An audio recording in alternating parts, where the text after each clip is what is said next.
Hi Franklin families. So I just finished doing a video for some of our younger students, and now I'm going to start doing about a chapter a day in a book for our older students. And I grabbed a book from my own collection, but I did also grab some from the library today when I was there checking out books to hordes and hordes of you. This is the Bunnicula collection. We're going to start with the first one. I don't know if we'll read all three. It's three hair-raising tales in one volume. And it is by Deborah and James Howe. So I figure we will do these. I'll try to do about a chapter a day. Just so that hopefully your kids are reading a ton. I checked out a bunch of books to you guys, but just in case you don't have enough books at home or ebooks or books that you've ordered from Village Books, I wanted to make sure you guys had a chance to listen to a book. So I picked a very silly one about Bunnicula. Sorry, I'm not an ASMR artist, so I am not going to be delightful sounding. But I am a librarian, so you get to read along and enjoy it. There we go. So this is the editor's note. The book you're about to read was brought to my attention in a most unusual way. One Friday afternoon, just before closing time, I heard a scratching sound at the front door of my office. When I opened the door, there before me stood a sad-eyed, droopy-eared dog carrying a large, plain envelope in his mouth. He dropped it at my feet, gave me a soulful glance, and with great, quiet dignity, sauntered away. I love the use of sauntered. I feel like that gives me a really clear mental picture of how the dog walked away instead of just he walked away. Inside the envelope was the manuscript of the book you now hold in your hands. Amazing. Together with this letter. Gentlemen, the enclosed story is true. It happened in this very town to me and the family with whom I reside. I have changed the names of the family in order to protect them, but in all other respects, everything you will read here is factual. Allow me to introduce myself. My name is Harold. I came to writing purely by chance. My full-time occupation is dog. I live with Mr. and Mrs. X, called here the Monroes, and their two sons, Toby, aged 8, and Pete, aged 10. Also sharing our home is a cat named Chester, who I am pleased to call my friend. That's surprising.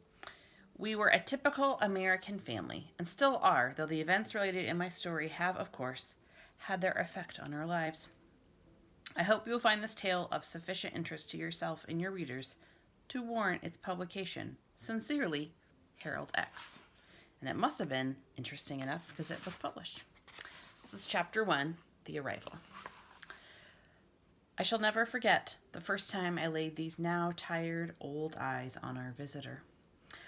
I had been left home by the family with the admonition to take care of the house until they returned. That's something they always say to me when they go out.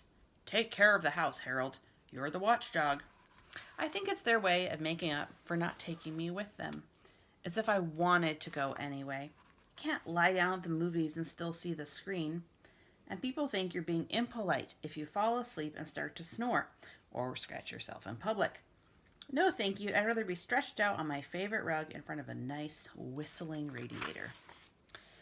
But I digress. I was talking about that first night. Well, it was cold and the rain was pelting the windows and the wind was howling and it felt good to be indoors. I was lying on the rug with my head on my paws, just staring absently at the front door. My friend Chester was curled up on the brown velvet armchair, which years ago he'd staked out as his own.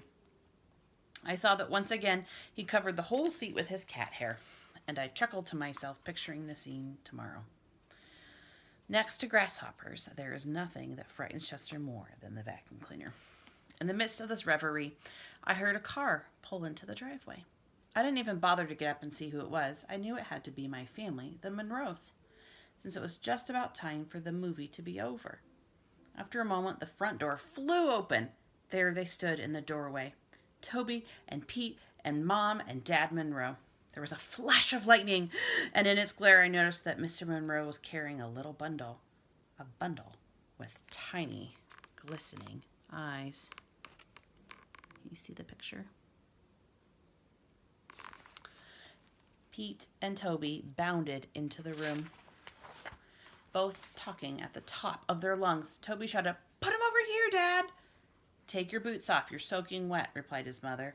Somewhat calmly, I thought, under the circumstances. "But Mom, what about the—" "First, stop dripping on the carpet." "Would somebody like to take this?" asked Mr. Monroe, indicating the bundle with the eyes. "I'd like to remove my coat." "I will!" Pete yelled. "No, I will," said Toby. "I found him." "You'll drop him." "I will not." "You will too." "Mom, Pete punched me." You guys would never do that, right? To each other. Never. "I'll take him," said Mrs. Monroe. "Take off your coats this minute." But she became so involved in helping the boys out of their coats that she didn't take him at all. My tranquil evening had been destroyed, and no one had even said hello to me. I whimpered to remind them I was there.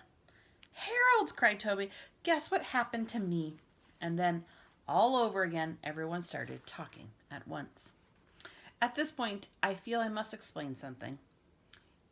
In our family, everyone treats everyone else with great respect for his or her intelligence. That goes for the animals as well as the people. Everything that happens to them is explained to us.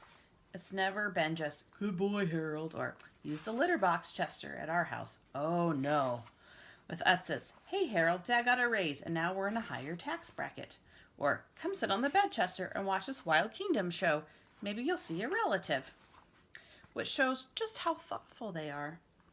But after all, Mr. Monroe is a college professor, and Mrs. Monroe is a lawyer.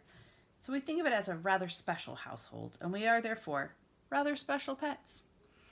So it wasn't at all surprising to me that they took the time to explain the strange circumstances surrounding the arrival of the little bundle with the glistening eyes now among us. It seems that they had arrived at the theater late, and rather than trip over the feet of the audience already seated, they decided to sit in the last row, which was empty. They tiptoed in and sat down very quietly so they wouldn't disturb anyone. Suddenly, Toby, who's the little one, sprang up from his chair and squealed that he had sat on something. Mr. Monroe told him to stop making a fuss and move to another seat. But in an unusual display of independence, Toby said he wanted to see just what it was that he had sat on. An usher came over to their row to shush them, and Mr. Monroe borrowed his flashlight. What they found on Toby's chair was the little blanketed bundle that was now sitting on Mr. Monroe's lap. They now unwrapped the blanket, and there in the center was a tiny black and white rabbit, sitting in a shoebox filled with dirt. A piece of paper had been tied to his neck with a ribbon. There were words on the paper, but the Monroes were unable to decipher them because they were in a totally unfamiliar language. I moved closer for a better look. Now, most people might call me a mongrel, but I have some pretty fancy bloodlines running through these veins, and Russian wolfhound happens to be one of them. Because my family got around a lot, I was able to recognize the language as an obscure dialect of the Carpathian mountain region. Roughly translated, it read, "Take good care of my baby."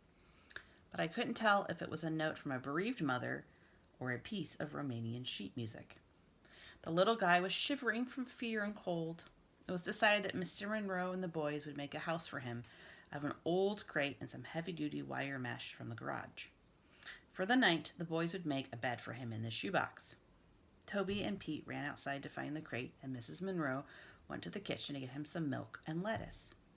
Mr. Monroe sat down, a dazed expression in his eyes, as if he were wondering how he came to be sitting in his own living room in a wet raincoat with a strange bunny on his lap. I signaled to Chester, and the two of us casually moseyed over to a corner of the room. We looked at each other. "Well, what do you think?" I asked. "I don't think rabbits like milk," he answered. And I'm going to stop there so that we have more time to finish the rest of the chapter tomorrow, because I think we're going to have a lot of time together to read books the next couple of weeks. All right, see you guys all soon. Bye.